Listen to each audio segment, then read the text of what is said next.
বিহারের জেল থেকে কুখ্যাত সুবোধ সিংকে রবিবার সকালে আসানসোলে নিয়ে আসা হলো। তাকে ট্রানজিট রিমান্ডে নিয়ে আসা হয়েছে বলে জানা গেছে। গত 9 জুন আসানসোলের রানীগঞ্জে সোনার দোকানে ডাকাতি হয়েছিল। সেই ঘটনার মাস্টার মাইন্ড এই সুবোধ সিং বলে পুলিশ মনে করছে। সেই সুবোধ সিংকে এদিন পাটনার বেউর জেল থেকে নিয়ে এসে আসানসোলের আদালতে পেশ করা হয়েছে। পুলিশ রানীগঞ্জের ডাকাতির ঘটনার তদন্তে আদালতের কাছে 14 দিনের হেফাজতে নেওয়ার আবেদন করেছে বলে জানা গেছে। আদালতে পেশ করার আগে সুবোধ সিংকে আসানসোল জেলা হাসপাতালে মেডিকেল পরীক্ষার জন্য আনা হয়েছিল। জেলা হাসপাতালের মেডিকেল সার্টিফিকেট সহ অন্যান্য নথি পুলিশের তরফে পেশ করা হয়েছে। হাই প্রোফাইল এই দুষ্কৃতির জন্য কড়া নিরাপত্তার ঘেরাটোপ করা হয়েছিল। একাধিক পুলিশ কর্মী তার সঙ্গে ছিল।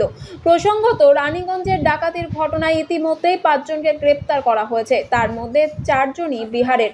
তবে পুলিশ সূত্রে জানা গেছে, এই সুবোধ সিং শুধু রানীগঞ্জে সোনার দোকানে ডাকাতি নয়, আরও একাধিক ঘটনার পেছনে রয়েছে। জেলে বসেই সে এই সব কাজ করত। कुछ बोला क्या? कुछ बोल रहे हैं ये लोग। मतलब का 6 साल से जेल में है, ये लोग हमारे साथ गलत कर रहे हैं। आप जेल से फोन करते हैं? आप जेल से करते हैं? जेल से फोन करते हैं क्या?